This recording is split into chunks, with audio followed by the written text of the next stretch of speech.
Hello everyone, welcome to our YouTube channel Logic Medico. Today's interesting topic is connective tissue. So what is connective tissue? First we have to explain what is tissue. A group of cells with similar function is called as tissue. Connective tissue is a tissue which binds or glues or joins or holds all the other tissues on organ system together. I repeat, connective tissue is a tissue which binds, glues, joins all the other organ systems together. It also helps in storage of energy, acts as a reservoir of fat, and helps to provide immunity against disease causing organism. That is, immune cells are present in the connective tissue. So that is about the definition of connective tissue. So what are the characteristics of the connective tissue? The characteristic of connective tissue, one by one I am going to deal with. It is the most abundant tissue. That means it is present everywhere in the human body, just under the epithelium, connecting with the muscle. Then muscle is glued to the bone. Bone is held by one another at the level of joint, ligament, like this. It's present everywhere. It's the most abundant tissue. The major three components of connective tissue, this is important: cells, fibers, and ground substance, or what you call the glue or the matrix. So together, this ground substance and fiber is described as the matrix. So there are two types of connective tissue basically: generalized connective tissue, this is generalized connective tissue, and specialized connective tissue. Generalized connective tissue is a tissue which is like same everywhere in the body, whereas specialized connective tissue is a tissue which has got some special ingredient in the matrix. If the ingredient is calcium salt, then it will become bone. If the ingredient is chondroitin sulfate, then it becomes cartilage. Generalized connective tissue is same everywhere. Okay, therefore it's called generalized. Similar to general dosa or special dosa. General dosa is just a dosa from a batter. Special dosa contains something extra special in it. Connective tissue has got various levels of vascularity or blood supply. It can vary. In cartilage, it is avascular, means there is no blood vessel. It derives the nutrition from the perichondrium or the surrounding connective tissue layer of the cartilage. Okay, but bones are richly vascular. If there is a fracture of the bone, there is torrential hemorrhage or severe bleeding, because numerous blood vessels are present in bone, especially in the periosteum, and also within the bone. Nutrient artery is also there. So what is the major function of connective tissue? Why we have to study connective tissue? Connective tissue helps in the following. It helps in binding and supporting. In the body, I already told you, the bones are interconnected to one another by ligaments. So connective tissue acts as a cushion near the heel of the feet when you are jumping. So it's supporting the body. Protection. See, connective tissue helps in protecting various organ system. The subcutaneous fat underneath the skin helps in insulation. Despite of severe cold now, you are not feeling, your body water is not getting evaporated because there is an insulation of fat underneath the skin. So even if you are wearing sweater, underneath your skin also nature has provided one sweater. That sweater is subcutaneous fat. So that same subcutaneous fat helps in storage of reservoir fuel. If at all you starve for a week or so, we are not going to die, because we have a reservoir fuel in the fat. Because fat gives energy. Approximately 1 molecule of fat gives around 139 ATPs. Okay, so ATP is stored in lipids, in the form of lipid. So also it helps in transporting substance within the body. Like blood is a liquid connective tissue. So all the nutrition from the GIT is carried to the liver via the blood. And also oxygen from the lung is transported to the different parts of the body via the bloodstream. Heart will pump that like that. The waste products are given to the kidney to be eliminated from the body. So connective tissue is acting like a transport system. Come to the most important topic, the components of connective tissue, which includes the cells, the fibers and the ground substance. So what are the cells? There are so many cells of the connective tissue, but don't have to worry. They are basically classified into two varieties, that is intrinsic cells and extrinsic cells. So what is this intrinsic cells? See, these are the cells which remain in the connective tissue throughout. That is called intrinsic cell. Now what is extrinsic cells? These are the cells which is not a component of connective tissue but comes over there for a purpose of scavenging. Means temporarily it will stay over there. Like police patrolling the city zones, police will not remain in the road forever. They'll just come patrol over there. If any robber is found, they'll catch them and go. Like that, the WBC enter the connective tissue for the purpose of scavenging or immune function. If at all some bacteria virus is found, it will eat up that and it will transport it away from the connective tissue. So it is helping for immunity purpose. Now coming to our intrinsic cells. Fibroblast, these are the immature cells, fiber forming cells of the connective tissue. They give rise to various fibers, especially the collagen fibers, and also contribute to the matrix, that is called as fibroblast. Next cell is fibrocyte. These are the mature cells which give rise to fibers, but they can't undergo mitosis because they are the mature cells. Next cell is pigment cell. These are the cells which give a pigment, which produce a pigment and give a color to the connective tissue, which can vary from brown to blackish in color. Okay, the connective tissue can vary like that, dark black, brownish. Okay. Stem cell, these are like amoeboid like cells. They have got multiple foot projections. So what happens when someone, imagine my hand is the stem cell. If some of these cells die, this stem cell will undergo mitosis and replace those cells. So stem cells is an undifferentiated cell. The major function of this cell is to replace the dead cells. Last intrinsic cell is adipocyte. What is adipocyte? It's a fat cell. Obviously the function of the fat cell is to store the fat. If you just see the diagram of this cell, this is the fibroblast, immature fiber forming cell of the connective tissue. These are the fibrocyte. It is squeezed. It does not have pseudopodia like projection. Nucleus is also squeezed. This is fibrocyte. Whereas adipocyte, initially the nucleus will be present in the center. Subsequently, due to storage of fat, the nucleus is pushed to the periphery. It appears like a ring, if you carefully note. It's called signet ring. So that is called as adipocyte or the fat cell. Pigment cell will just have pigments in it. Just one circular cell like this. It will have pigment inside it, pigment cell. Stem cell will be like an amoeba. I told you, like a hand. Okay. So these are the 5 intrinsic cells which I explained just now. Fibroblast, fibrocyte, pigment cell, stem cell and adipocyte. Extrinsic cells are the cells which are the WBCs which come over here for a purpose of scavenging or immune function. So they are all the WBCs. So we'll see one by one what are the WBCs. With respect to diagram, I will tell you what is this WBC. We'll see one by one. This one. This is a plasma cell. Plasma cell is a B lymphocyte. It has got cartwheel shaped nucleus. It produces antibody. Antibody is against the antigens, that is the bacterial or the viral antigen or the parasitic antigen. The plasma cells is a mature B lymphocyte which produces antibody. That is a major function of plasma cell. There are other lymphocytes which are called as T lymphocyte. There are the large lymphocytes. They mediate the cell mediated immunity. They go to the site of action and then fight the bacteria.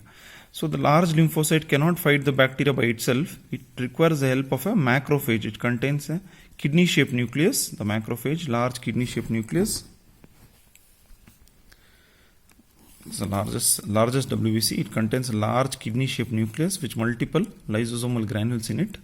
This macrophage will first engulf the bacteria and then present it to the lymphocyte, the T lymphocyte. The T lymphocyte will tell the macrophage either to kill the bacteria or kill yourself so that you protect the body. So that is a function of T lymphocyte. So until now I taught you about plasma cell or the B lymphocyte, large lymphocyte or the T lymphocyte, and macrophage, which is the line of defense. Next cell is neutrophil. Neutrophil, I have got 4 to 5 multilobe nucleus. The first cell to rise in any immune system as a defense system, the first cell to rise in our body will be neutrophil. The first cell of line of action, if at all some pathogenic agent enters the body, is a neutrophil. So if at all, if you have got common cold, if you get your blood test done, your neutrophil will be raised. This is the first line of defense. They have got neutral granules in the cytoplasm, therefore the name neutrophil. Phil means love. Okay, neutral granules will be there. Eosinophil. This is a cell, it contains bilobe nucleus. Bilobe nucleus like this. Like a headphone it will be there. Bilobe nucleus. But it contains rich amount of pink granules. Therefore it's called eosinophil. Eosono means pink. Phil means love. So it loves pink color granules in the cytoplasm. The mature eosinophil in the tissue, it's called as mast cell. It is called as mast cell, this one. It is there in the blood as eosinophil. When it comes to the tissue, it's called as mast cell. So this produces histamine and heparin. This mast cell and eosinophil produce histamine and heparin. So if at all you got to sneeze like this, or if at all you get some itching sensation, just think your eosinophil and mast cell is there in action because it releases the chemical ingredient called as histamine and heparin. Okay, so that is about the another cell is there, it's called basophil. Basophil is the least number of WBC, less than 1% of WBC. The basophils is the last cell to rise in the body. Okay, so in summary, intrinsic cells are the cells which remain in the connective tissue throughout their life. They are fibroblast, fibrocyte, pigment cell, stem cell and adipocyte. Whereas extrinsic cells are the WBCs which come for the connective tissue, in the connective tissue for the purpose of scavenging. Later they leave the connective tissue after catching over the robbers like bacteria and virus. So that helps in immunity. Examples of these cells, extrinsic cells, plasma cell, large lymphocyte, T lymphocyte, macrophage, neutrophil, eosinophil, basophil and mast cell. When there is large lymphocyte, obviously there will be small lymphocyte initially. Okay. So next up is the fibers of the connective tissue. So when all the fibers are placed together, 1 second, I'm just focusing, yeah. When all the fibers are placed together, this is how it looks. Here in addition to the fibers, you can see the cells and the background is matrix. The background white color is appearing, it's matrix. So the fibers, to understand fibers better, I'll just take you to this diagram. There are 3 types of fibers: collagen fiber, elastic fiber and reticular fiber. I repeat, there are 3 types of fibers: collagen fiber, elastic fibers and reticular fiber. Now what is collagen fiber? These are the fibers which run in bundle, they branch in bundle. I repeat, these are the fibers which run in bundle and they branch also in bundle, run in bundle and they branch also in bundle. Amidst that you can see the nucleus of fibroblast. So why nucleus of fibroblast is there? It is actually these fibroblast which has given rise to, the fiber. But now the fibroblasts are hidden within the fibers. That is the later part of the life. It is now hidden like that. So this collagen fiber gives strength to the connective tissue because see, so many fibers are together. That's why. Next fiber is elastic fiber. Elastic fiber, the fibers run single, they branch also single. Actually in reality they will be like a rubber band, okay? One stretched rubber band, it will appear like this and like this. But when you take a section of the tissue, the cut ends are curled. Why? What is this fiber? Elastic fiber. So when it is elastic fiber, it should show some amount of elasticity. So the cut ends will be curled like this. Obviously, these are the nucleus of fibroblast. Imagine one person's home will be there. That is nucleus of fibroblast. Later, apartments will grow next to it. Apartments. So his home appears to be very small when compared to the apartments, which are very, very tall. So that is what has happened here also. The nucleus of fibroblast, which is actually the parent of these elastic fibers, are now appears very small because the fibers have grown to such a greater extent. So the last fiber is reticular fiber. What is this reticular fiber? These are the fibers of the connective tissue which forms a scaffold. S-C-A-F-F-O-L-D. Scaffold means like a meshwork, network, fish net, mosquito net, like that. Okay. So every tissue has got a shape. The hand has got a shape like a hand. Liver has got a shape like a liver. Heart has got a shape like a heart. Brain has got a shape because like a brain, is because of reticular tissue. This framework provides every tissue its particular shape, every organ its particular shape. Stomach is J-shaped because the reticular fibers are arranged in the J-shaped manner. It is like the intricate component, like the meshwork in the building. However, the meshwork is, if it is flat, the roof will be flat. If it is dome shaped, the roof will be dome shaped, like that. So these reticular fibers is forming a scaffold or a meshwork or a network which gives shape to every organ tissues in the body. And these are the nucleus of fibroblast, again amidst the reticular fibers. So in summary, there are three types of fibers of connective tissue: collagen fiber, elastic fiber, reticular fiber. Collagen fibers run in bundle, they branch in bundle, they give strength to the connective tissue. Elastic fiber, these are the fibers which run single, branch in single, and they give elasticity to the connective tissue. Last but not the least, reticular fiber is a fiber which is like a meshwork, network, spider web like, cobweb like, and it gives shape to the every organ tissues of the body. Now what is matrix? Matrix, in the background of connective tissue, there is one ground substance or the matrix.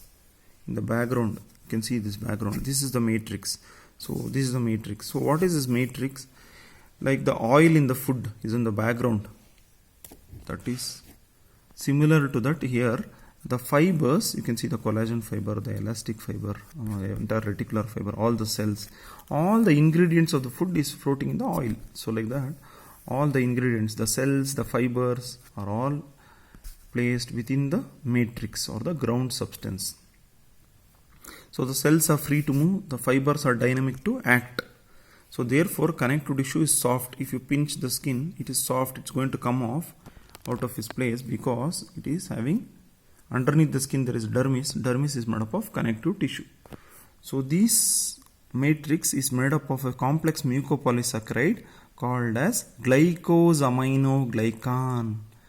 Glycosaminoglycan. Imagine two trains held by Rajnikant.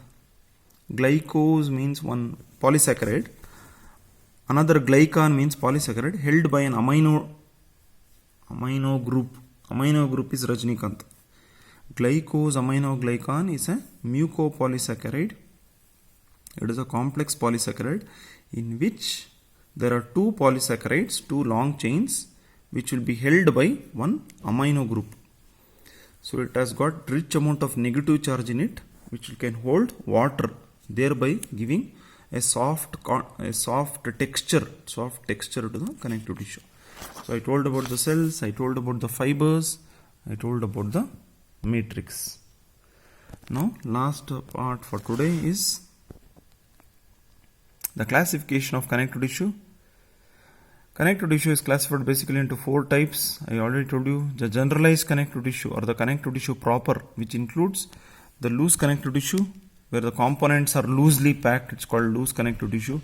It is also called areolar tissue. Areolar means spaces are there, empty spaces are there. Just now I showed you. These empty spaces are there in between that when the components are loosely packed. So it's called as areolar tissue. If the rich amount of ingredient is the adipocyte, if the rich amount of ingredient is adipocyte, we call it as adipose tissue. If the rich amount of the ingredient is adipocyte, see the fat cells are the rich component, so we call it as adipose tissue or the fatty tissue. Then last but not the least, reticular tissue. The rich ingredient will be reticular fiber, so it's called as reticular tissue. So this is connective tissue proper, which consists of loose connective tissue. Three types are there: areolar tissue, adipose tissue, reticular tissue. Then dense connective tissue, as the name suggests, the components of the connective tissue are densely packed. If they are regularly packed, we call it as regular connective tissue. If they are irregularly, haphazardly packed, it's called as irregular connective tissue. If it contains rich amount of elastic fiber, it gives elasticity. When you jump and jolt, your backbone, vertebral column has got rich amount of elastic fibers between the vertebral column, okay, between the vertebrae. In the neck also, neck is flexible like one spring. That is because of ligamentum nuchae, the neck ligament. So that ligaments are all made up of this elastic, dense connective tissue. Next is the cartilage. What is cartilage? It is a specialized connective tissue. What is so special in cartilage? The matrix is made up of chondroitin sulfate, spelling CHONDRITIN, chondroitin sulfate, SULPHATE, sulfate. There are three types of cartilage. Hyaline cartilage, if the cartilage contains rich amount of elastic fibers, collagen fibers, we call it as hyaline cartilage. It gives a glassy appearance, therefore the name hyaline. Elastic cartilage, if the cartilage contains rich amount of elastic fibers, it's called as elastic fiber. Your pinna of the external ear,